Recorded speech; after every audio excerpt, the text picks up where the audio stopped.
Live from MMA Fighting Studios, this is Between the Links. And now, your host, Mike Heck. The iconic voice of Esther Lynn welcomes you to a very exciting edition of Between the Links, and we have ourselves a doozy on the program this week, and the timing couldn't be better because we are coming off an entertaining, memorable, even in some ways controversial UFC 284 event. The last piece is mostly due to the main event, the fallout from that fight between Islam Makhachev and Alexander Volkanovski, one that is, at this point, I am just excited to put a bow on today. And we probably have the two best people to help with that, so let's introduce them. Let's not waste any time. First, let us welcome back the exhibition king, Mr. No Gray Area. He's from No Bets Bar. Damn, they were good. And surely part of your angry tweets and DMs over the past few days, he is the Woody Page of MMAfighting.com, Mr. Jed Meshew. Hey, buddy, how's the week treating you? Dude, it's been so good. Catching a lot of heat. And all I can say is, don't boo me. I'm right. I have been right this whole time. I was right all the time. I'm still right today. And I, like you, am excited to put a bow on this so we can move on to the very exciting. Some people are saying best card of the year, UFC Vegas 69. And folks, this is one of those moments where you need to remember the date and the time and everything else involved with this day, because making his return to the MMA Fighting YouTube channel and podcast network is a man who has so many awards these days. He had to build a whole new room for them. He's one of the best in this space with his voice, his breakdowns, his commentary. He is one half of the Morning Combat crew, and he is not far removed from doing something that made me insanely jealous. He did a live show in front of a packed house in the UK. Ladies and gentlemen, put your hands together for Mr. Luke Thomas. Luke, thank you for doing this, man. How are you? How are you doing? Gentlemen, thank you for having me. I appreciate it. Hey, look at my suntan lotion. Or wait, this way. There it is. I forgot to put it away. There's my suntan lotion. Yeah, that's all right. Well, this should be a lot of fun, but let's get into the fight that closed the show and has been talked about pretty much nonstop since Saturday. Islam Makhachev versus Alexander Volkanovski. And this fight was compelling. It was intriguing, and selfishly, and I've talked about this a lot heading in and coming out of it, this is exactly the fight that I had hoped we were going to get. There were things I was hoping to see from both fighters, and I feel like we saw them. And while the fight was really fascinating, the aftermath of this all has been a whole different thing altogether. So I guess I want to start there. I want to play the one word, then show your work game to kick things off, because, and to give an example, my word describing the aftermath of this fight is naive, because that is exactly what I am in this space. And this fight showed me that more than ever, because when the fight was over, I thought maybe, just maybe as a community, we would look at this fight as one where both guys fought their asses off. Both guys dealt with adversity. One man technically won, one man technically lost, but nobody really lost in the grand scheme of things. And we got to see the two best fighters in the whole world do the damn thing for 25 minutes. But instead, it has caused a big divide in the community, whether it's because of the judging or the stupid pound for pound discussion, the what's next for both guys, etc. So Jed, let us start with you. If you could describe the fallout of this fight, whether it's a personal thing or something else, what word would you use and why? Lunacy. And honestly, I feel like that's kind of self-explanatory. If you are a rational person who has been engaging with this week, it has been insane. And I came into that fight more than probably most people thinking that it would be one-way traffic. Like, I stood on my corner and was like, I respect Alexander Volkanovski. I think he's the best pound-for-pound fighter in the world. But when Islam gets going, that is a train downhill. He is not going to be able to stop it. And I was dead ass wrong on that. No questions asked, all the way wrong. Everyone else and myself were wrong that Volkanovski would just run him on the feet. He didn't. He lost the fight on the feet. If that is just a striking match, if we're only counting the striking portions of it, he lost the fight on the feet. It was, the narratives were so flipped, but coming out of that event, no one is really talking about the back half. That has happened more as we've gotten a little more space from it. Cooler heads have prevailed a little more where people can and have been giving Islam the recognition he deserves for that. But for much of this post UFC 284 aftermath, it has been the narrative of Alexander Volkanovski, how he exceeded expectations, how he won 4 rounds, which is freaking insane to argue that. And the general trend of that, largely, I think, because 1, he overachieved, 2, he ended well, and that always tricks people into thinking that the first 4 rounds don't matter because he won the 5th. And then 3, people just really like him. And I've seen a lot of people come out and be like, I love this side of Volk. I love kind of all the antics during the fight and all that. Like, they really gravitated towards that. And it has been this swirling mass of lunacy that has then created this, we got to run it back immediately. And Islam robbed him and all these sorts of really insane takes for a fight that I felt immediately after rewatching. I still feel Islam won, but the fight was awesome. And it would be okay to just appreciate that was really, really good. It's not the best fight we've ever seen, but the stakes were high, the drama was high, the action was good and as technical as it gets. One guy won, one guy lost, and we can revisit this in a year when both guys do the necessary things in their own weight classes. And then that can hopefully be even bigger and even better. But the overwhelming sentiment for me coming out of this is that like a large portion of the MMA fan base has gone insane. Luke, what do you think? Sorry, I didn't know when Jed Meshew got so reasonable. When did that happen? That's new. He I'm makes a lot old. of sense here. You can see the gray hairs coming. It's happening. I'm losing my edge. I got to lead on you on the gray, but welcome to the club. I mean, I would actually agree with a lot of that, and I think lunacy is a pretty good word for it. Now, I'm a little bit different in the sense that I actually did think it was going to be very competitive wrestling. I know a lot of folks kind of oversold what happened against Ortega for Volkanovski. In some other cases, Chad Mendez got him down as well. But Volkanovski, between fights, makes dramatic improvements, and his team, we should say it out loud, like those guys out of New Zealand and Australia, Joe Lopez and Eugene Behrman, they might be the best game planners in the sport, right? So Volkanovski, this idea that he was not going to be at least reasonably competitive in the wrestling, I didn't buy. But as Jed said, I thought quite correctly on the feet, that was revelatory what Islam Makhachev turned in. And upon subsequent rewatch, I think a scorecard 4-1 for Islam is a little bit more justifiable than I thought in real time, still granting that 3-2 Volkanovski is very much in play and wouldn't have an issue with it. But I mean, I think to get to the point that Jed is trying to make here, let's crystallize it around a particular moment that I think has been just, to his word, lunacy subsequent to the fight. People trying to argue that Volkanovski won the 4th round. I mean, this is the apex of desperation, right? I mean, not even Volkanovski argues he won it. Even he thinks the only scorecard for him is 2, 3, and 5. Which I think is, by the way, that he's right, that those are the defensible rounds for him. And then people just trying to memory hole the first 90 seconds of round 4, where once again, we're revisiting this sort of information that came out of this result that came out of 284, where Islam clearly outstruck Alexander Volkanovski on the feet multiple times, demonstrably, rocking his head back and even getting an acknowledgement from Volkanovski. In fact, this is something we haven't really talked about.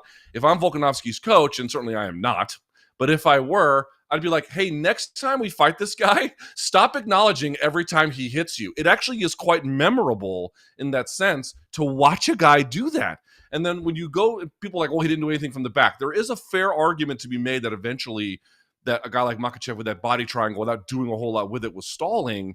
But you add in all of the outstriking he did before, then the takedown, which was beautiful, by the way, and then the back control, even if you wanted to say, well, he shouldn't have had it for that long because he didn't do anything with it, he still had it as a matter of fact. The referee did not separate them. And people are going to, the ends of the earth to argue this is superior to that. You're out of your fucking mind. You're out of your mind. You're out of your mind. You're out of your mind. Dude. You simply don't even know what you're looking. This is the only way to get to that is to view Volkanovski as a god, and you have ultimate fealty to him no matter what. It is lunacy. I'm happy to see the fight again at a later date. And I agree with Jed, a year from now. But people want to deny us Volk versus Yair or even Islam versus who the fuck. Please stop. Just for the people at home who are probably mad because everything Luke said is right, these don't count. Seriously, it's like put your back against a wall and try to break your own hand by punching. I genuinely don't think I could break my own hand doing this. And I'm not a professional fighter, but come on, guys. Like, let's just be reasonable to some extent. The rules Also- of like rational thought must exist. Also, if I can just add 1 second, for all the people in this industry, and it's not just fans, it's media and everyone else too, who are like, lions, not sheep. It's like you guys got led around in the aftermath of this by the fervor of the Australian crowd. And I didn't think the commentary was bad, but it certainly painted Volkanovski in a very positive light, which, again, is not altogether unfair. But the fervor that got whipped up about it, like this was some grand robbery or whatever. And this is winning a round in the fourth when the fucking guy himself is not even saying he won the round. Okay. The defense arrest. I'm so thrilled with how this show is starting. We're like literally one question into it, but the fight has been broken down in every facet at this point, and I'm glad you mentioned the fourth round. We don't need to get into it much more, but the storylines have just been so interesting with everything from cheating accusations to who won and the stocks of both fighters overall. So, Luke, it's clear that Volkanovski's stock rose in this fight, and heading in, and some people were like, this doesn't make any sense, but I felt like Volk needed to be absolutely perfect to win this one or as close to it as possible. And he was pretty close. Don't get me wrong, but it wasn't enough to get it done. And Makhachev didn't necessarily have to be perfect to win just based on what he brings to the table. And he certainly wasn't, but he came through. And when he needed a moment to happen in the fight, he made it happen. So a lot of talk about Makhachev's stock coming out of this fight. And I think a lot of people got a little more respect for his striking, giving him a little more credit than he got heading into it. But it was also very, very high heading into this fight. He was a massive favorite heading into this one. The betting odds, the opinion suggested that. But did his stock stay the same to you? Did it go up? Did it drop a tad with this fight and performance in your eyes? Where are you at with this? Because everyone seems to be in all different roads here. I mean, if you wanted to ask me whether or not his stock dropped with the public and you're just trying to observe what is happening in front of you, I would argue it probably did a little bit. It's funny, though. One thing we're not really saying out loud, and I think we kind of should, is that I noticed a monster turn for him as a popular figure, Makhachev, after the Oliveira fight, and certainly there was evidence for it in this fight as well. I don't know if that will show up necessarily in pay-per-view sales, but in terms of just attention and interest on Makhachev, it is at an all-time high or pretty close to it. I think we should say that. But in terms of like what you pointed out, the stock and how people view him as a prevailing or at least ostensibly could have a case for number one pound for pound, yeah, I do think he took a hit. But honestly, I got to tell you, like, I just don't buy into that worldview really at all. It's not to say that you couldn't argue Volkanovski's stock went up more and maybe even should have gone up more, right? I mean, what he was fighting an uphill battle, right? He was, as to your point, an underdog. He was the smaller guy moving up a weight class. Like, there's all these things where he should get, even in a losing effort, a lot of credit for the success that he had and the risks that he was accepting. But at the same time, for Makhachev to have his back for as long as he did in the fourth, even if, part of it was, I think, a little bit too long, but to get it in the first, to get the takedowns, I think he got 4 of 9, obviously add in the control time, and then to outstrike him on the feet. Dude, I'm sorry. On what planet is that not impressive?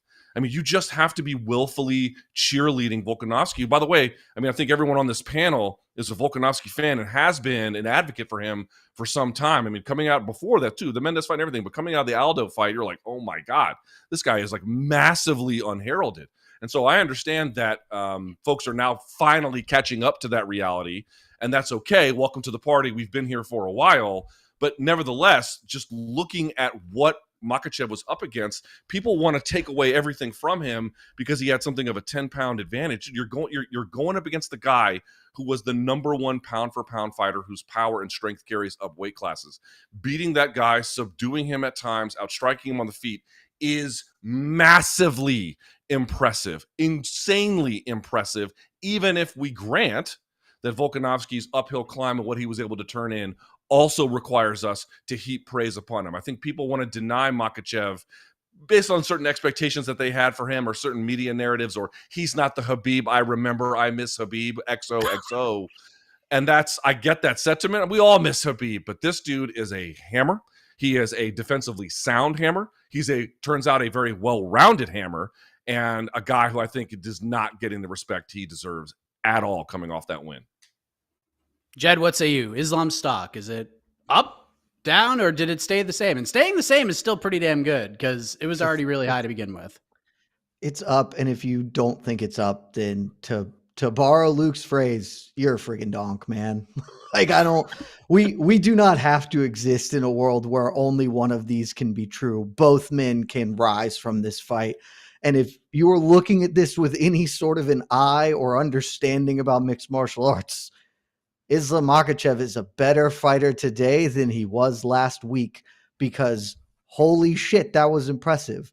Like, we get into the numbers, which I don't think really got brought up enough, but if you're just looking at, like, this is the fewest strikes Alexander Volkanovski has landed basically in his entire career. Certainly in any of his 5-round fights, his success rate is impossibly low compared to what it normally is. Like, and this is in the areas he's supposed to succeed in, and he isn't. It is so unfathomable. It's not unfathomable, actually. I was going to say it's unfathomable, but I totally understand why it is.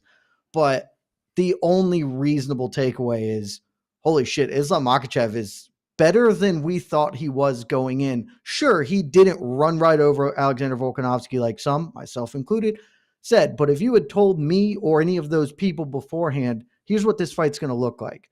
Islam's going to win the grappling broadly and have some success, but it won't be the kind he normally has. And large swaths of this will play out on the feet.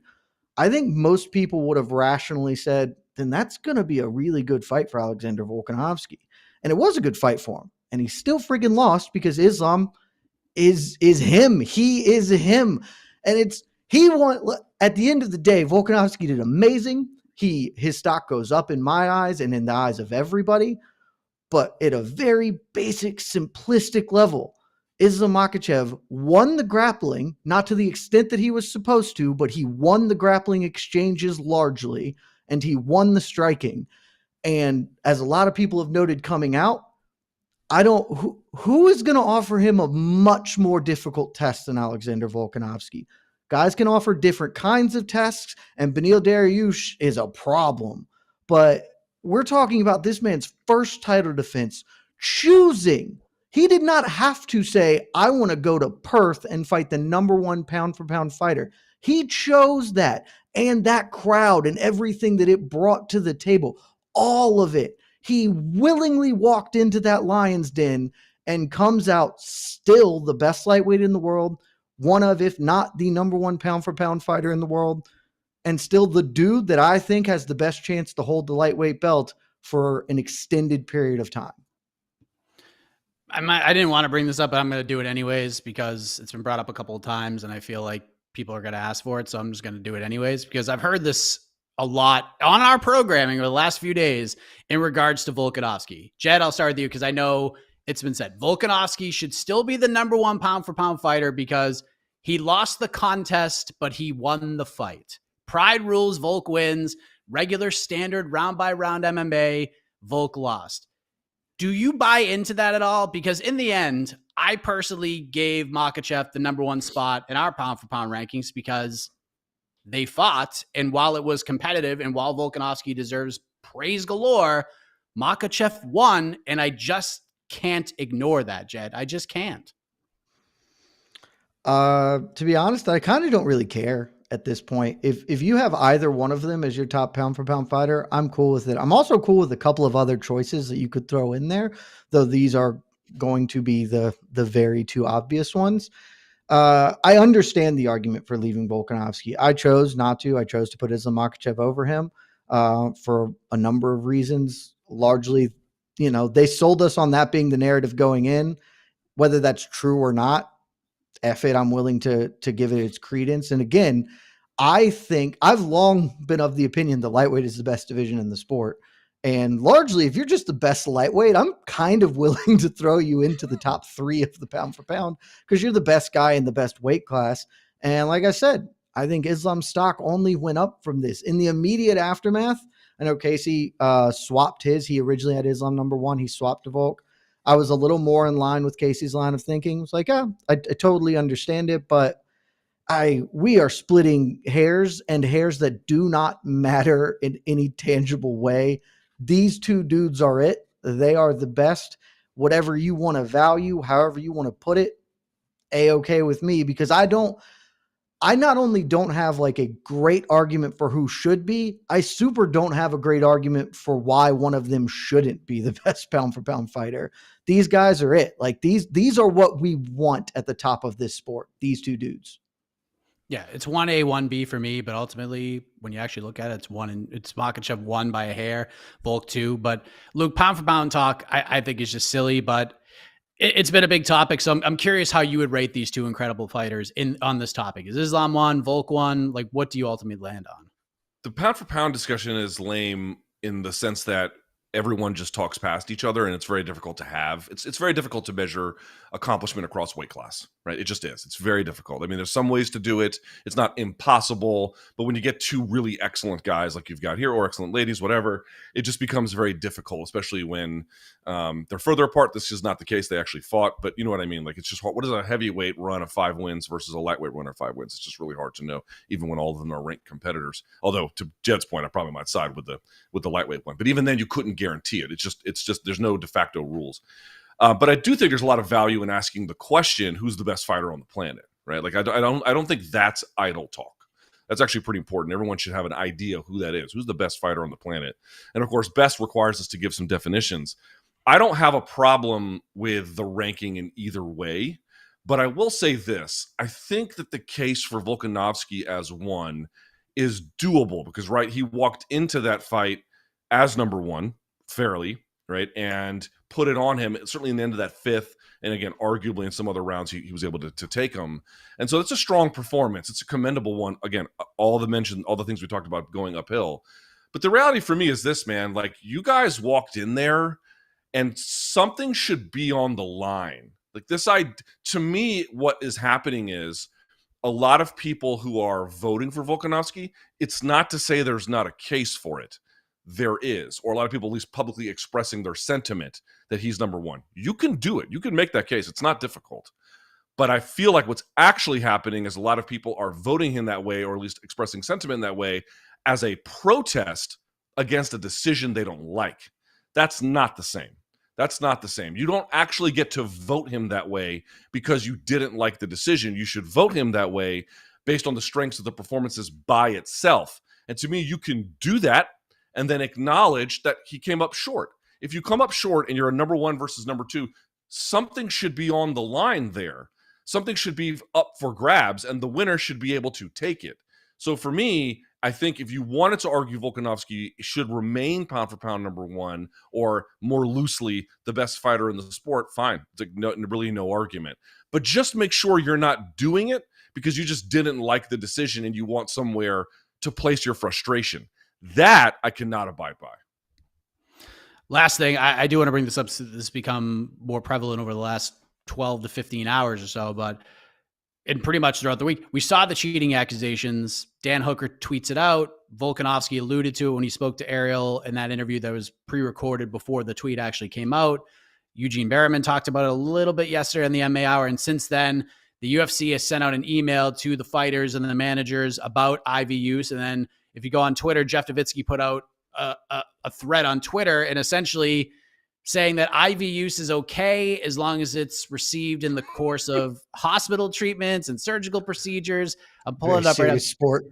Clinical diagnostic investigations, those received from a licensed medical professional after a licensed physician determines that they are medically justified. They need permission from the athletic commission, and they need to disclose the use to the commission after. So apparently, because of the response, maybe there's a little smoke to this. But if Makhachev checked off all those boxes, and maybe he did, don't really know for sure because no one's really saying anything. But if he did, this is for naught. But Islam tweeted earlier today that you must be held accountable for such accusations. But I figure since it's being talked about a lot, I got it a lot this morning on Heck of a Morning, Luke. Where are we at with this? What did you make of all this? The UFC sending out the email and explaining it? Like, where are we at with this? Is this a story, or what do you think? It's a story, but not the story that has been presented the way it's been presented. I just want to be very clear about something. Like, I have jury duty coming up. Where's my jury summons? I actually have a jury summons here. Look at this. I got an effing jury summons from the city of Washington, D.C. This will be like my 5th time doing it. I get jury duty all the time. what is the actual evidence submitted to the public record that Makhachev broke any rule? And the answer is zero. Nothing. Doesn't exist. Not there. So when folks are like, what do you make of X's accusations or Y's thoughts? I don't make anything of it. I will make something of it only when, if and only if, evidence that corroborates these claims is introduced, such that it is not. It is as if it doesn't exist to me. So, I mean, people making these broad, well, they wouldn't say it if there wasn't any proof. What is the evidence that you are aware of that any rule was broken by Islam Makhachev or any other fighter at UFC 284? They don't have any. It doesn't exist. None. Zero. A judge, I don't know, Jed is a lawyer. He might tell me this is wrong, but I feel like a judge would look at this and just toss this shit out, being like, well, there's nothing here. You don't have anything. You just have accusations. That's number one. Due process matters. Due process gets in the way of fun media narratives. I get that. Due process gets in the way of fire and brimstone, and we all love that, but due process is important. To my knowledge, there is no evidence. The funny part that I do think is the real story here is nobody knows the fucking rules. I mean, nobody. Jeff Nowitzki gets on Twitter yesterday. I'm not saying he's lying. He's probably telling the truth that in 2019, they just changed all these fucking rules, by the way. The fighters don't even know that they changed the rules. Oh, we told the fighters. Yeah, well, they don't know. So fuck all that. Doesn't matter what you told them. They don't know. You changed them in 2019. Who said that? Did the media report on that in 2019? I don't recall anyone alerting the media that any of this shit had actually happened, which, by the way, would help fighters know that these rules were changed. And also, by the way, the rules are like, okay, you definitely can't use an IV. Bullshit, you can. Just get a doctor to say you can. What, the commission's going to say no when a doctor says, get the fuck out of here with this. All you need is a personal doctor to be like, yeah, this motherfucker's dehydrated. Give him an IV. And it's done. We got all this lecturing about how USADA were the adults in the room and we're going to stop these bad practices. Nobody knows the rules. They change it whenever they want. They don't tell the fucking media. Nothing. Zero. Anything. So my response to this is like, LOL. Yeah, you know, like Makhachev, I guess, knew the rules and no one else did. To me, I'm like, where's the fucking problem here? There isn't one. Move on. Jed, is this the 2023 version of trying to get a medicinal marijuana card in California in like 2005, where you just create something and a doctor will just write something up so you can go get it? Like, it just seems very strange. And Luke's explanation was pretty hilarious, but I mean, is this a story? I mean, this has been a big topic today for some reason. It's a story because people don't know any better. To use your analogy, I don't think your analogy is quite correct in that the people who were making things up to get medical marijuana cards were making things up because they want to smoke pot. By definition, every fighter will be dehydrated post weigh-ins. Like, this is actually like every fighter should just do this. Luke's 100% right. You know my stance on USADA. I have long thought it was an incredibly invasive waste of money and incredibly stupid. And this just feels like an iteration on that. It's a story because people want it to be one. And to Luke's earlier point, it feels very much like they want it to be a story in the same way Luke was saying people voting Alexander Volkanovski number one because they didn't like the decision. It feels like that. And because there is no evidence. And Eugene Behrman was on the MMA Hour yesterday, and his answer is a very incredibly thoughtful dude, like does not speak with just firing off at the hip, was like, so we don't have evidence. This is functionally what he says. Like, we have reliable to a point that an IV was used, and that's it. And so, like, that's not evidence, by the way, that he says it, that they believe that it is true. And then he even acknowledges that they don't know if Islam used it or if it was Zubaira. They don't know how much was used. They don't know shit. Nobody knows shit because there is nothing to know. And I want to be extremely clear. I wouldn't give a flying fuck if we had a video of him mainlining 3 gallons of water. It would not matter to me at all. If you are a hardline rule person and that video came out, I would acknowledge and accept stripping Islam of the belt for cheating in the same way that I was like, we probably should strip Charles Oliveira of his lightweight title because he didn't make weight, and it is a contractual and a rule following portion of this. But I didn't come out being like, well, Justin Gaethje got screwed because Oliveira weighed a half pound over, and so we got to run that one back. Like, no, because that's not how it works. They fought. It didn't. It's not going to make a tangible difference to the outcome. And in the same way, because I've had this argument too. Yeah, well, they usually weigh 156 pounds. So that extra pound, it's not the same thing at all. It's entirely the same thing. They had 36 hours less, or whatever it is, not 36, 12 hours less because they fought in Australia. And so they didn't get the normal refill time. None of this means shit. Nobody should care. And the reason that people do is because they don't want Islam Makhachev to have won that fight. And that it really is as simple as that. And so if something comes out and he, like I said, he took 3 gallons of water, we can strip him of the belt. That's fine. But who gives a shit, guys? The fight's over. The outcome was just. We can move on to new business and appreciate that's so far the best fight of 2023. And, maybe by the end of the year, it will still be the best fight of 2023. There you go. I asked about it. Now we can move on. And we will move on from this conversation to talk about something that just isn't getting enough love. And we're going to do that in round 2. But the point for round 1 goes to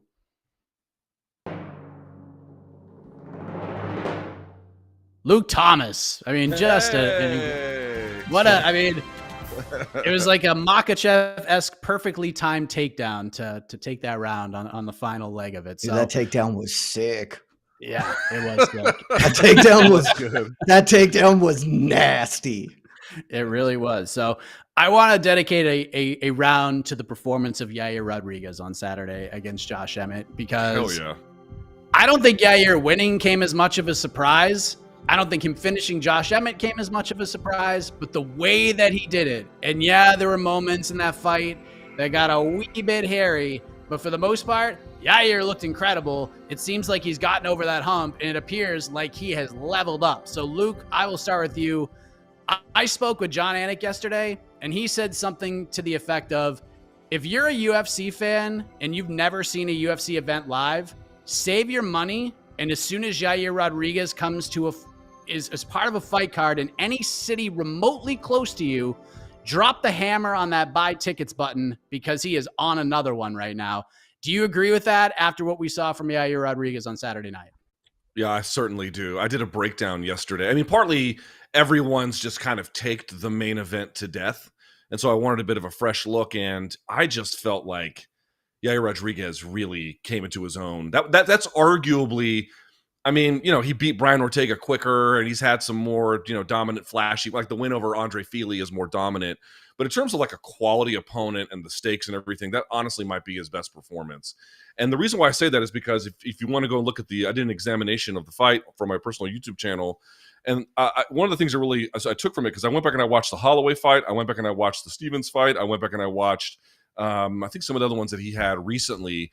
And what I noticed from this fight, and it could have been Emmett specific, but certainly it's something he could use more broadly, especially in the bigger cage. He couldn't really use it against Holloway in the small Apex cage, is that his striking system is now gelling. Right? Everything is coming together. And one of the big keys to his victory here was movement. He had lateral movement. He had blitzing, which he always had blitzing, but he was able to incorporate it with a lot more movement through stance switch, pulling Emmett into problems, obviously getting him to bite on feints and bounce into traps he was setting. And he did it over and over and over again. And then he just builds on top of it, obviously with these permutations of kicking into punching and then switching everything up and then using feints to set up the kick, then kick to punch. And then there's this constant chain of connectivity, and all of it is working. All of it is firing. And really, to beat a guy like Emmett the way he did was magic. It was awesome. And I just felt like it was efficient. He has weapons everywhere. There's some positions certainly where he's stronger. There's certainly contexts where he's stronger. But even in weaker context, he's got offense. Even off of his back, for example, from guard, he's got submissions and ground and pound where he can extend like an accordion and then whip back with his elbow at the top of someone's head. He is constantly disruptive. He is constantly attacking and devastating at the same time, right? Not just a guy who's flashy and fun and acrobatic, but mean and devastating the whole way through.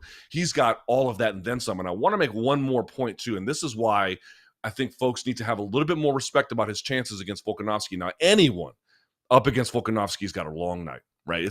To beat that guy, it's difficult, especially if you're a 145er. Super difficult. And if you wanted to favor Volkanovski, I certainly wouldn't talk you out of it. But one thing I want to pay attention to was Josh Emmett is arguably one of the hardest hitters, pure power, right, in featherweight history. There are 2 times, and one in particular, he lands flush on Yair Rodriguez. I mean, whips his head like the Exorcist and then some. And Yair just took it. He just took it. Why do I bring this up? He doesn't make many mistakes, but even when he does, he's got a certain level of durability to complement this incredibly violent style where everything is coming together. And now you're seeing the brain power adding movement, all the stance switching he was doing already. Now he's got this bigger dance he's doing in front of everyone else, and it is awesome. I love his chances, to be honest with you, against anyone at 145, and I can't wait to see what happens against Volkanovski. No fight, no Islam rematch should get in front of that one. That one is an all-action affair. Jed, not enough has been said about this performance from Yair Rodriguez because it's just been buried with all the main event stuff. But how impressed were you with his performance a few days later? And Luke talked about how you gauge his chances against Volkanovski. I would say they're much better than I thought Saturday morning after watching how Yair performed against Josh Emmett. So the performance and a future matchup with Volkanovski, how much more interesting is that fight now to you? They are both awesome. His performance was exceptional. Luke stole the point that I wanted to lead with. I thought he was going to forget it. Yair's durability will make that matchup incredibly fun for me because Josh Emmett can hurt people. If Josh Emmett's doing this to you, I might actually give that a little more credence than Volk's, just because that dude swings hammers and he landed clean and didn't really get much out of it except for kicked in the guts over and over again. And that's the other part of it that really gets me excited for this, because Yair is dangerous at all points, like Luke said. He is mean with those kicks. Those body kicks were just brutal. You had Josh Emmett. It took him all of 6 minutes to get Josh Emmett looking like he didn't really want to be involved in what was going on at that point in time. And Josh Emmett is a tough mother effer. And what happened in the main event at 284? Islam Makhachev won the striking in a lot of ways. One of his best weapons was landing knees when Volkanovski would come inside, those clinch knees from the tie, and he was whipping body kicks in. And Volk didn't have a ton of great answers for that side of switching stances and adjusting. And I know that there's a weight class difference. I'm going to go out on a limb and say that Yair Rodriguez is a more dangerous kicker than Islam Makhachev. I could not be more excited for that fight. And I'll be frank, that's part of what has me so confused by the immediate reaction to the main event and demanding a rematch. I would watch that fight. If that fight happens down the line, it will be great. But I left 284 thinking, I cannot wait to watch Yair Rodriguez fight Alexander Volkanovski, because frankly, I think he has a good chance to win the fight. I still might ultimately have to default to Volkanovski because we've seen so limited points where he has been in danger. He has struggled. The ways he struggled against Islam largely won't be the same in that fight. But dude, that's number one with the bullet. That's one of my most anticipated fights in the entire sport at this point. I don't know how you don't go to that next. Also, can I add one more point? Even though Volk doesn't want it. Yeah. One more point to think about. Let's say that the UFC rankings kept Volk at number 1 for pound, if I believe. But let's posit a scenario where they actually switched, right? Let's say he was 2 and Islam was 1. it is conceivable to me that based on who those two fight next, that if both of them win, but like if Islam takes on, I don't know, Connor or something, but then Volk beats Yair, dude, beating Yair is hard. And he's going to take a pound of flesh on the way with it. If you beat him, I could see a case for Volk to reclaim one in any kind of situation where he was sitting at number 2. Obviously, he's still sitting at 1. But that I'm trying to point out the significance of a victory there against that quality an opponent is extraordinary. It'd be huge either way.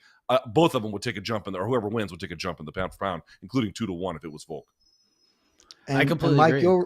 You'll remember, Mike, that all I wanted, I didn't want this fight. I never wanted the 284. All I wanted was to see Volkanovski defend his belt against dudes that weren't named Max Holloway, because anything could happen. And featherweight is filled with freaking monsters as well that nobody's giving credit for. And like, I felt vindicated on Saturday watching. I was like, yeah, I was right. That fight would have been sick if Yair had fought Volk. Fight would have been awesome. If Arnold Allen goes out here and blows the doors off Max, which I kind of think is going to happen, Arnold Allen versus Volk is magic and insane. Fight these fights first, clean out the division actually, instead of just running the score up on Max, and then we can redo this lightweight fight. So let's go to this real quick, because these always create nice little conversation pieces, because obviously Volkanovski losing to Makhachev, competitive or not, you're both right. I feel like we have a clear path for Volk versus Yair. Makhachev's a little different because Dariush is there. Looks like he's agreed to fight Charles Oliveira in May, but contracts haven't been signed. But could they pull Dariush from that one? Just give him the title shot with Islam? Do they go ahead with that fight? And if Dariush wins, it's just undeniable. Or let's just say Volk and Makhachev are ready come June, July. Yair's not ready. Dariush wins against Oliveira, but it's a war and he's going to be out for a minute. There is a real world, especially in this current UFC matchmaking structure, where they would try to book a rematch. So, Jed, I want to start with you. There's what should happen, which is what both of you guys laid out. Just fight the dudes in your division. Let's build this thing up. And then there's what will happen. Are both answers the same in your mind? I think so. It's a really tough sell unless it is a very narrow window for you to run that rematch back. And this is maybe the argument I've been having the most from the donks in my DMs of you got to run it back. That fight was very close. Like, yeah, close fights happen all the time. The fight wasn't controversial. On rewatch, I actually think that fight was less close than I thought. Not that it wasn't competitive, but like, I, on the night, scored it 4-1 Makhachev, but with the caveat being I was live blogging. I totally could have seen it being 3-2 Volk. And I still, a lot of that's true, but like I feel really good about a 4-1 Makhachev, certainly a 3-2 Makhachev scorecard. And this isn't heavyweight. This isn't women's featherweight where there's nothing else going on and we just don't have shit else to do. So sure, run it back, I guess. Like, lightweight is the best division in the sport. Throw a rock and one of those dudes should be fighting for the belt. Like anybody in the top 25 of that weight class would be cool. And certainly several dudes in the top 15 deserve their chance. None more so than Benny Dariush. You've got Fiziev is about to take on Justin Gaethje. If Fiziev comes out here and tunes up Justin Gaethje, newsflash, he also deserves a lightweight title shot. And then Conor McGregor is around because that will forever be something that matters, apparently. You just got to handle the other business first. And I think that is what's going to happen. Volk may not like it, but he is going to get stuck fighting Yair at some point. Makhachev, it will just depend when he wants to come back. Ramadan's coming up. If he wants to come back in the early summer, maybe you can just pull Benny out of that and be like, hey, yeah, pull them out. Let's go. If not, Makhachev probably would be okay waiting, frankly, if they're going to do this in May for Oliveira Benny. Benny wins that fight. He is iron number one with the bullet. Easy choice. You run that in late summer, early fall, and there we go. So I think that's what's going to happen. I think we're going to get both men in their respective divisions defending belts against worthy challengers. Luke, is what will happen and what should happen the same? Because Volk, I think, is kind of the wild card here, because I think he's going to be ready to go as soon as possible. And he's going to be just jarring to get back in there. And I don't know if Yair is going to be ready in 3 months, but Volk certainly will be. And Volk seems to have a lot of hype and hubbub around him right now that I don't know if the UFC is going to be able to ignore in this situation. So I think it's a question to be had. What should happen, but what will happen is it the same? Probably. I'm going to bet against an immediate rematch happening. That's cards on the table. I don't think it'll happen. I don't think it'll happen for a few reasons. One, I don't think the UFC thinks that they could necessarily make an extraordinary profit from it, right? Like if they really believe they could do 5, 6, 700,000 buys on a rematch, they'd probably just pull the trigger and that would be that. But we're not really in that territory. I suspect it's a fraction of that. So that's going to make that's going to affect some of the decision making here. Probably will be the ultimate arbiter if we're being honest. And so I don't think it would do poorly. I think it would do well. I mean, in fact, what's kind of funny is when they do book a rematch, a world tour for media actually does make sense this time, like a lot. It made sense last time, but like you could really make something of it this time, especially have a lot of fun. So, but in terms of its box office returns, it's not really going to force their hand. And the other part too is, does the UFC really want to be in a place where potentially Yair Rodriguez is having to defend his interim strap while the other guy goes and has another set of rematches against someone else? It's like, that seems unlikely to me. And the other part too about this fight that I think folks should just wrap their head around is the first fight between them was great, but not essential. We didn't have to have it, right? We didn't have to have the featherweight champ fighting the lightweight champ. If you're the featherweight champ, you do have an obligation to defend your title. And if you can't, they'll strip you of it and find someone else who will. Like, there is an obligation there. So the question is, what is the necessity in making the rematch? It'd be a fun fight, sure. It could settle some disputes, sure, but these are not overarching reasons to do it, at least not immediately. Again, a year from now, whatever, like a little bit down the line, I actually feel like that makes a lot of sense. But this immediate sense of there not being a dramatic box office return, they're not going to go back to Perth for it. They probably would go somewhere stateside for that one.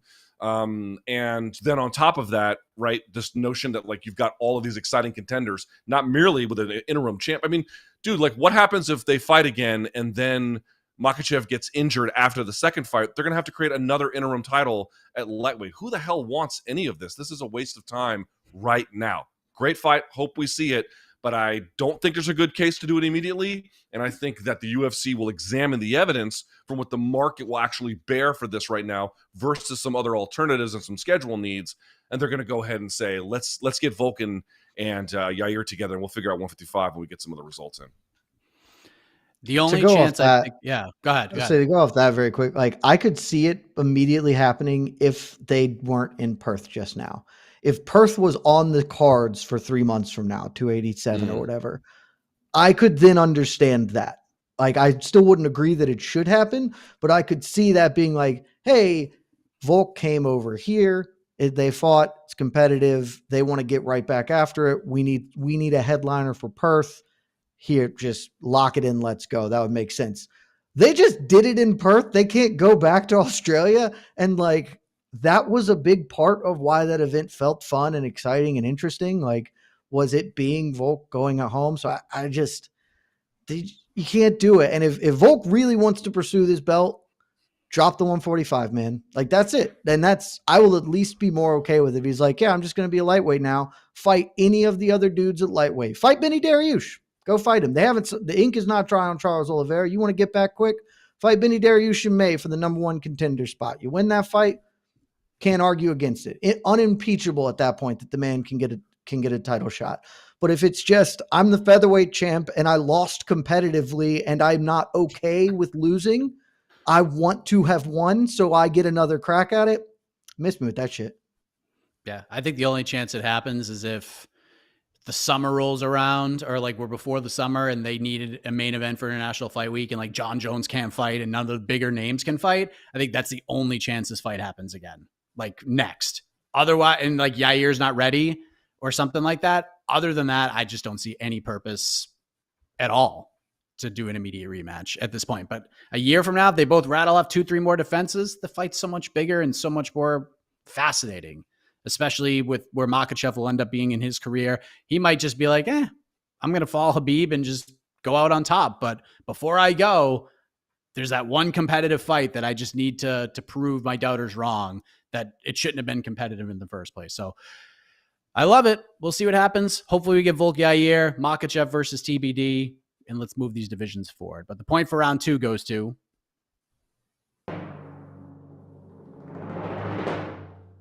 Jed Bashu. It's 1-1. Oh, Closing the book. snap. Luke being the first time here, if he ever comes back, he'll realize that the points I give actually don't matter at all. And you'll find out in a moment. But let's close the book on UFC 284 real quick for the time being. This is the best of the rest round. And Jed, I'll start with you here. Seems like Jack Della Maddalena is the most obvious answer for fighters outside of the 2 title fights that had themselves a big old stock boost. And he deserves his praise for that performance. And we will talk about him in a minute. But let's dig a little deeper. Which fighter on the card had the biggest impression on you outside of the top 4 guys? Maddalena, Yair, and the 2 main eventers. You're muted. There were, sorry, that's loud in my house, so I mute when I'm not on mic. There are only 2 answers I will accept for this. The first is Loma Lukbanmi, who is just, I know no one's going to really care about this, but out of nowhere, she just turned into this like D1 suplexing wrestler and grappling artist, which was incredibly cool. But the true answer, the only right answer, Mike, Alexander Rodriguez knocked somebody out with his ass. When do we ever see the ass knockout? Not since the days of Mark Hunt and the atomic butt drop has an ass been weaponized as effectively as Alexander Rodriguez used. Scoring a knockout. The fact that that man did not get a bonus. God love JDM, Jackie 3 names. Great performance. Awesome. He was like the 5th most deserving post-fight bonus winner of the night and certainly shouldn't have gotten it over the ass knockout. I don't know what we're doing sometimes when an ass KO can't get the love that it deserves. But I'm here to tell you guys, if you didn't watch it for whatever reason, go watch it. I think we have the highlight clip up on MMAfighting.com. Great website. Alexander Rodriguez just assing Shannon Ross right on out of the cage. There it is. First sound effect. Luke, what do you think? Is it one of those 2, or are you thinking a little outside of that? Well, I've definitely dated some women that could KO you with their ass. But that aside, I actually disagree a little bit. The ass KO was nice. But, you know, I'm a little bit like scarred from, well, not scarred is not the right word, but I just feel so bad for Mark Sanchez after the butt fumble. I can't get into too much sports ass play if such a thing exists. So I'll go to the front of the bus. How about Joshua Kulabau becoming a eunuch in real time when they castrated him? Melsik Bagdasaryan does it.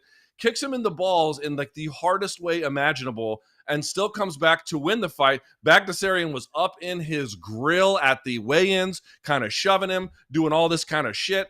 Goes in there, suffers through, 19th century castration methods by getting kicked there, rallies back, and then jumps on his back and then snatches one of the best rear naked chokes in terms of like presence of mind and how quickly he got it on you're ever going to see. My mom was Armenian, so as a half Armenian, I hate to pick against Armenians, but the record is what the record is. My man took a tremendous shot to the jewels and still came back to get a stoppage win in his hometown or home country anyway. Great job by Joshua Kulabau. Yeah, both great picks. And as far as JDM goes, Luke, look, he looked great. Goes out there, he subs Randy Brown in the first. I know bettors around the world were not thrilled with how JDM won, but they wanted the KO. Gets the sub. Ceiling seems very high, but how high is it? Like, what questions do you still have about him? And what would you like to see next for him in an attempt to answer some of those questions? Got to be someone inside the top 11 to 15. There's some great names at welterweight. There's some really great names at welterweight down there. Honestly, a Neil Magny fight might be kind of interesting.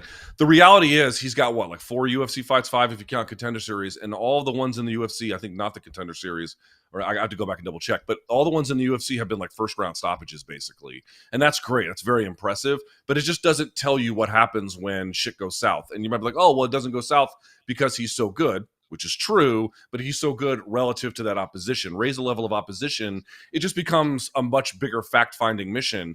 He looked good against Ramazan Ameev, but what does somebody do who's got better wrestling than him, and he's really sticking it to him through 2.5, maybe even 3 rounds? What happens if he gets hurt? How well does he rally? Does he have any, like, Cowboy was very vulnerable to the body. Does he have any kind of issues like that? We just haven't, the real way to know about someone, and this is why Fedor was kind of important in a certain way. Fedor had these like grand moments of brilliance. And I'm not comparing Jack Della Maddalena to Fedor, but I'm just saying, but he also had times where like Fujita nearly beat him, or guys would drop him on his head, and he would just find a way to rally. And so you got a better sense of like what happens at that stage in his career when things go poorly. We simply don't have that yet. We'll get a better answer of it as he moves up the weight or the rankings. So that is a very necessary move for him. Jed, what say you? I mean, it depends what we want to do with Jackie Three Names, right? Like, because a part of me, and I think the thing that fans have gravitated towards the most, and what I wouldn't be shocked if happens, if we just run out Vicente Luque, because how can you argue with something as beautifully violent as that fight would be? You can't. It's an unimpeachably great thing. If we're trying to treat him like a guy we would like to see develop, and let's test different aspects of his game, I think Neil Magny actually is like the correct opponent, because Neil is super durable, good, well-rounded, good in all phases, like can present stuff to JDM that we just haven't seen him deal with, which is really good for knowing, okay, is he a top 5 guy? Is this a future title challenger? Where exactly in the realm of prospects is he? But come on, man. Like, am I ever going to say we should pick a Neil Magny fight? Because nobody has ever been like, I would like to watch Neil Magny fist fight. Sometimes it works out well, but he's not the first guy. And welterweight has so many dudes that you can just mash JDM together like action figures with, and it would rule. So Vicente Luque, come on down, baby. Like, let's just get in the middle and chuck them and see who falls down. My guess is it'll be Luque because he's getting a little long in the tooth, but this is just awesome. I'm excited for what is coming at welterweight. We've got some old blood in there that's going to slowly get weeded out over the next few years. But guys like JDM, man, they're going to make this division the same thing it's been forever, which is awesome. Well, that is UFC 284, everybody. Let us move on to the final round of regulation. The point for round 3 goes to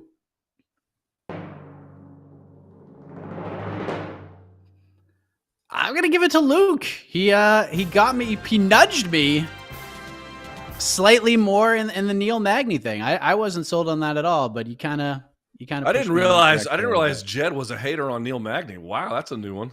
I like Neil Magny. I'm not a hater on Neil Magny. I recognize he's a very good fighter, but where does Neil Magny rank in the list of welterweights you are like itching to see compete? It can't be high. I'll say this as like, I was psyched when they put him up against Shavkat Rakhmonov, like to see what Rakhmonov had. Yeah, because it's Shavkat. Right? Yes, I accept. I would also have been interested in Magny versus Hamzat or these other guys who are insanely cool. But if the choice is I can watch Vicente Luque and JDM or Magny and JDM, one of those is unimpeachably more exciting than the other. One's a little more exciting. Yeah. Speaking of exciting, let's talk about this weekend in MMA and combat sports. And we'll dive into UFC. I'm not watching that shit. I'm not watching that shit. I don't care if it's my job. Oh man. So I'll present it like this, Luke, because there's two events that MMA fans are kind of looking at this weekend. We have the UFC event, and then tomorrow night, BKFC has KnuckleMania with guys like Diego Sanchez and John Dotson and his brothers fighting on the card, and Greg Hardy's on the card. And if there's one thing BKFC does is that's interesting to watch. But Luke, if you could only watch one of these events this weekend and you couldn't even get results on the internet of the other, which one are you watching? The UFC card or the BKFC card? Oh, BKFC card. Yeah. I'm not even going to sit here and pretend, listen, like I love MMA. MMA is my favorite sport, right? So it's not just to very clearly declare what I like and what I don't like. It's my favorite sport, but that doesn't mean I like every version of it. That doesn't mean I like it no matter what. I would not say that. I think there used to, maybe it still exists. There definitely used to be a thing when MMA was like post Ultimate Fighter was kind of expanding, week over week, month over month, year over year, where everyone was like, yo, I watch everything. And I'm like, that makes you undiscerning. Now there's a exception to that rule, which is the Grabaka hitman Kaposa on Twitter. He gets an exception because he actually does have a nose for what's good and he understands like what's bad and what's not. But this idea that like I'm just going to consume more at the buffet of MMA content and aren't I a better fan? No, you're just a fan with shitty taste in fights. Like that doesn't make you better. No. So your main event is phenomenal, right? I mean, how many good things can you say about Jessica Andrade versus Erin Blanchfield? I know it's, short notice and Andrade is kind of all over the place in terms of weight classes, but just as a fight, like, holy shit, that fight is great. And I don't have anything negative to say too much about like the other pieces on there, but they don't do much for me. It's the worst card arguably in UFC history, probably in UFC history, even when you factor in like, 1994 era cards and shit like that. It's just not great entertainment. And it's not super high level MMA really at all. Now you might be like, well, what is BKFC? Dude, Dave Feldman's an interesting guy who runs BKFC. I mean, in the end, bare knuckle kind of is what it is. But John Dotson actually looked pretty good. I don't love Diego Sanchez fighting Austin Trout, even though Austin Trout's kind of a post prime stage of his career. That one should still not go well for Diego. I don't know how much I love that. But the guy knows how to put together, yes, a carnival, but he also has like BKFC has been somewhat enduring in ways that I think is surprising, and they've had some decent highlights and some good fighters along the way. Like the fact that Luis Palomino, for example, could never make it to the UFC, but has had something of a late career resurgence through BKFC. I actually think is pretty great. I love that story for Luis Palomino. So yeah, this is not a difficult level of arbitration we have to go through. The BKFC card is vastly more entertaining. I'll be spending my time, such as I have to, watching that. Jed, are you on Team BKFC here? No, for a couple of reasons. You First, fucking liar. You liar. I'm absolutely not. And there's some very good reasons here, Luke. I will also stick to your earlier point of, yeah, it's fine when Kaposa does this shit because he's the best at it. But if you're like the 50th best yo-yoer, you're just a freaking weirdo and you got to be number one or not at all. And so that's I'm with you on that. The problem is threefold. One, the UFC has one fewer fight. That matters substantially to me when you're looking at the quality of some of these bouts. 11 fights versus 12, give me the UFC. Two, you're saying I don't get to get the results at all. I would like to know the result of this weekend's main event. I have a good feeling on how it's going to go, but that fight, I very much want to see.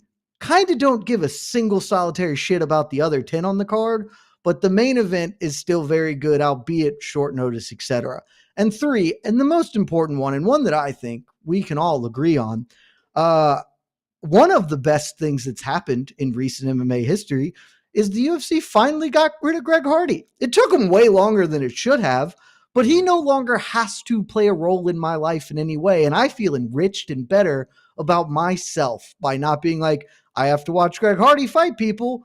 And if I chose to watch BKFC, I would be choosing to watch Greg Hardy fight people. So for that reason, and because I don't want to see bad things happen to Diego Sanchez, the BKFC thing undeniably probably will be more entertaining. If you're just a dude want to watch some fights, probably go that one. But it is a lot higher percentage to make me sad than the UFC one, which will largely just make me bored.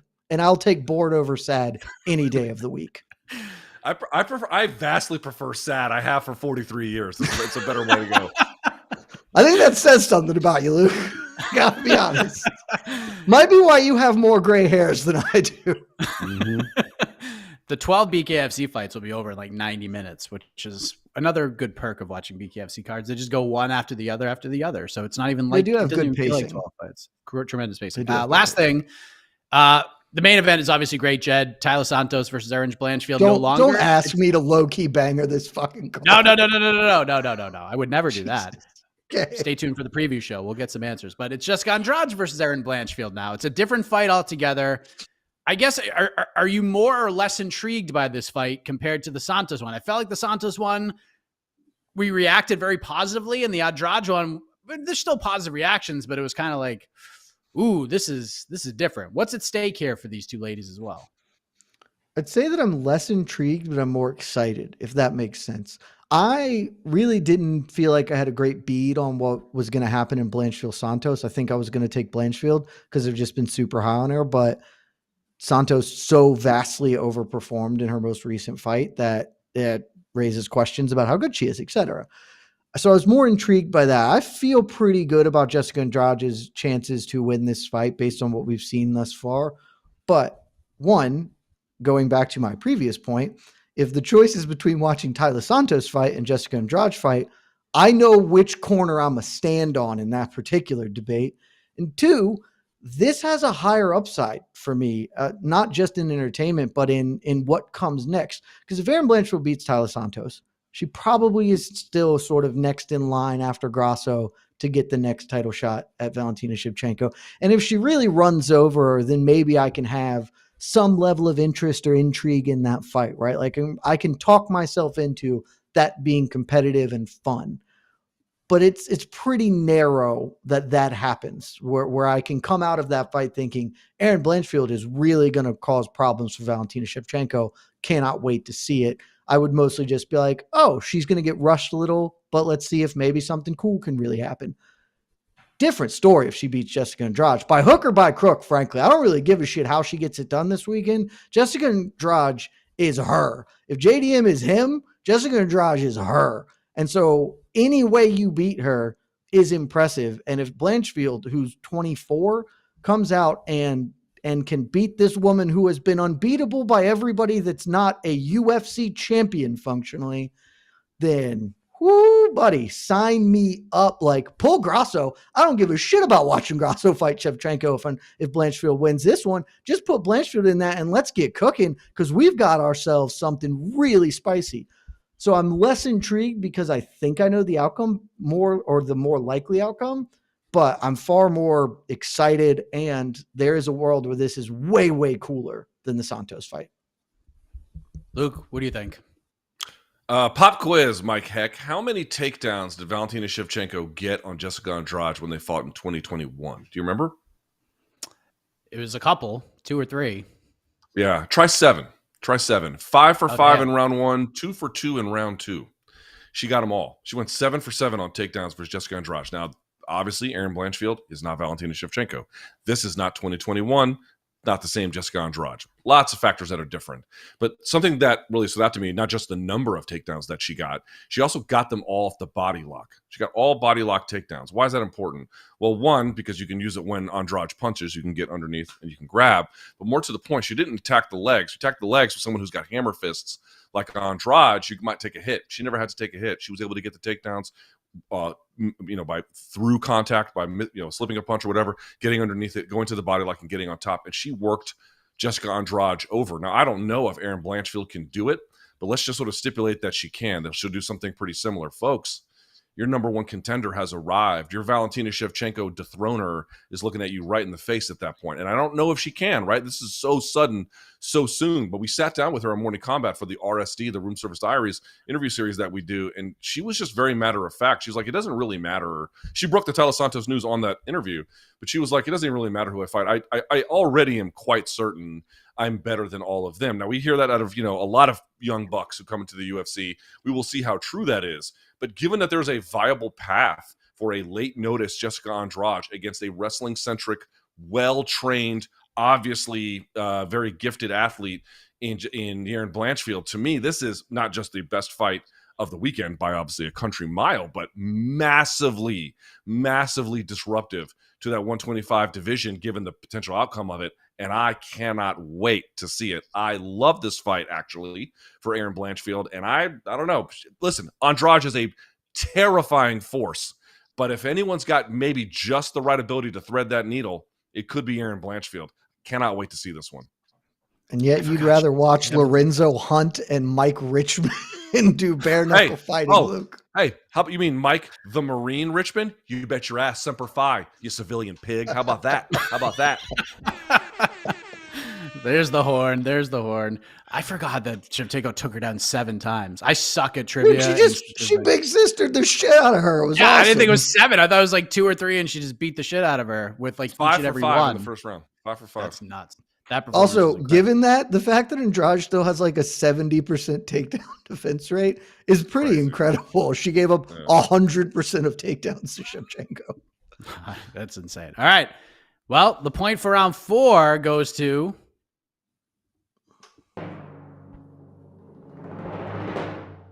It goes to Jed Meshew. It's 2-2. Oh. Big shocker. Oh.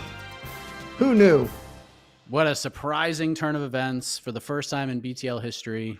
We go to the knockout round. Literally not true. We've done it 100%, well, almost 100% of the time unless Jed hosts. Unless Jed hosts the show. But that means one question for each gentleman. They'll each have 60 seconds to answer. Then we'll go to the peeps, and the peeps will vote and decide on who gets the win. So, Jed, prerogative, my friend. What are we doing? Oh, I'll go second. All right, so we will start with you, Luke. Neither of these fellas know what this question is. So we are in the second month of 2023. There's a lot of fun fights on the books. There's a lot of interesting storylines in play, but let's try to gauge some fascination, and let's go against the obvious here. So we're taking like the big stars out of the equation right now. We're probably looking more like an Alex Pereira circa 2022 role here. Who is your fighter to watch in 2023? Can be in the UFC, Bellator, PFL, wherever. Which fighter do you think could make a big leap that has a lot of promise, has shown a lot of promise heading into this year, however you want to define it? Which fighter are you most interested to see in regards to a potential leap up the rankings, maybe into title contention that isn't there already? Okay, 1 minute on the... Hold on. Let me clarify. Sure. So this is my first time playing this. So it has to be someone who doesn't hold a belt? You know what? Do whatever you want. Because I've got one that might fit the bill. How about that? Okay, I think I know where you're going, and I will accept this answer. 1 minute on the clock. Go. I doubt you know where I'm going, but if this doesn't work, you can fail me for it. I'm going to go Usman Nurmagomedov. I have been extremely impressed by him, and upcoming this year in 2023 is going to be the start of the Bellator Lightweight Grand Prix. And we don't have a full sense of all the matchups and all the permutations, but the idea that he can walk through this and he potentially fight God knows who, AJ McKee, we'll have to see, is to me extremely intriguing. A lot of folks have not paid attention to how good Usman Nurmagomedov is. In part, he had a bit of a rougher fight than I think folks imagined against Patricky Pitbull, although he certainly blanked him in that capacity as well. But we're talking about a guy who has phenomenal wrestling, beat Chris Gonzalez, who just beat Max Roshnikov like it was nothing. Obviously on the feet, he is just lights out. He can be a little bit conservative, but this is the point. Through that Grand Prix, I think he's going to mature, get more experience against high-level guys, and really come into his own. He's going to end 2023 as a potential fighter of the year, and not on the pound for pound, but one of the very best 155ers in the world, independent of organization. I can't fail you because I knew you were going with that. So I like that answer. Yeah, Usman Nurmagomedov is a great pick. So we go to you, Jed. I'm sure Usman would have been one of the guys that would be on your list, but now the door is wide open for you to take anybody else. So fucking mad. I figured. 1 minute on the clock. You can't pick Usman Nurmagomedov unless you have a more compelling answer to it. Go. Well, I wanted to pick Usman because we did this sort of thing roundtable, and I picked one of my dudes, and it was for many of the same reasons. But fine, we'll be different. We'll branch out, and I could go Jailton Almeida. I could do anything like that, but no. I'm planting a flag. I'm standing on the corner. I alluded to this earlier, buddy. It's about to be Arnold Allen's season in the featherweight division. He is fighting Max Holloway coming up. He is going to win that fight. Once he wins that fight, that is your number one with a bullet contender behind Yair Rodriguez as they settle that up. I think Yair has a good chance to beat Volkanovski, but whoever comes out of that, Arnold Allen is going to be the dude who beats the winner of that. We are talking by the end of this year or maybe very, very early in 2024, Arnold Allen is your new UFC undisputed featherweight champion. England will have a third champion, and everyone can relish in Almighty. Boom. Well said. All right. Well, cast your votes, peeps. We got to get out of here in a couple minutes, so cast your votes. I'm going to lose this one. He picked a UFC fighter. I picked a Bellator fighter. We know which way this is going to go. I would have picked you. I was ready to say Usman because he's going to be a top 5 lightweight by the end of the year. It's a great choice, but, I'm going to lose on popularity, so it's okay. I'm not sure you've ever watched this show before, Luke. I got to be honest. If you're thinking I'm going to win a popularity contest, you're new here. Cast your votes now. I'm very curious to see the percentages here. BC has kind of tuned up Jed on the percentages, and who knows how the percentages will go this way. But tomorrow, heck of a morning, 10 a.m. Eastern. We'll have a preview show tomorrow for UFC Vegas 69. I'm sure that'll be a 25-minute affair at best. Saturday, People's Pre-Fight That's Show, post-show, all that fun stuff. And then AK and I will be back on Sunday for matchmaking coming out of UFC Vegas 69 with on to the next one. And then we get another Vegas card coming up, UFC Vegas 70, Bellator coming up next weekend, which is a really good card. And then on to UFC 285. So Casey, Luke, we were both wrong. Do we have a winner? Oh, we definitely have a winner. We Why were you both wrong? The actual answer is Tatiana Suarez. Oh, that's right. That's actually the call. answer. And I didn't think of it until just now, but she's coming back next week, assuming that happens. And that's the whole, that's the whole kit and caboodle. Or her boyfriend, Patchy Mix. That fucker's doing amazing things too. That's a great pick too. That is a great pick too. You're just determined to pick Bellator fighters, aren't you? I'm not even trying. But in fairness, what about Johnny Eblin? Do you have thoughts on Johnny Eblin? No. In fairness, I think most people would agree Usman Nurmagomedov and Patchy Mix are 2 thumbs up for those guys. Yes. Casey, who wins? Well, I changed it up a bit because I knew this was going to be highly competitive. So for the vote, I offered the draw option. Either Jed wins, Luke wins, or draw. 19% of you out there picked draw. So a lot of people thought it was very close. Okay. But we do have a very decisive winner, though, for the other 81%. With 59% of the votes. Oh, so even if you added draw to the loser, it's not this. It doesn't get there. No. I mean, I don't know. I was trying to stretch this out because it's a blowout. Your winner is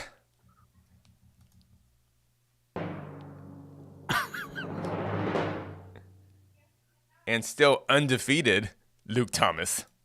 Hey, Really Luke confident in that Thomas outcome. comes back, gets the win. Congratulations. And you don't get money or a prize, but you do get 30 seconds to talk about whatever you want to talk about, good, bad, and different. You want to plug your stuff, the floor is yours. Yeah, just 2 places you guys can find me, youtube.com/Luke Thomas. I got a chat today at 3 p.m. or youtube.com/Morning Combat. Hey, boys, I'll take my time to say thank you so much for inviting me. I had a great time. I've seen Casey on the road. I've seen Mike on the road. Jed, I haven't seen you in a while, but it's nice to at least be here with you guys, and I appreciate you having me on. Thank you so much. And we appreciate you being here. Jed, any final thoughts? No, I'll take my loss. I won't blame it on IV hydration or after the fact saying I definitely won 3 rounds and deserve a rematch. I'll just take it on the chin. Sometimes you give an effort, come up short, and that's how it goes. So well done, Luke. It was a great competitive battle. I think it lived up to the hype. Casey, hit the music so we can get on out of here. There it is. All right. Back next week on Between the Links. We will recap UFC Vegas 69. Sure, we're going to have a lot to talk about there. We'll talk UFC Vegas 70. We'll talk the upcoming Bellator card and all the news and notes going on in the world of mixed martial arts. So thank you for joining us. For Jed, for Luke, Casey on the ones and twos. The iconic voice of Esther Lynn may take you home. I don't know. But I am Mike Keck. See you back here next week Between the Links. Good night, everybody. This has been Between the Links, an MMA fighting production on the Vox Media Network.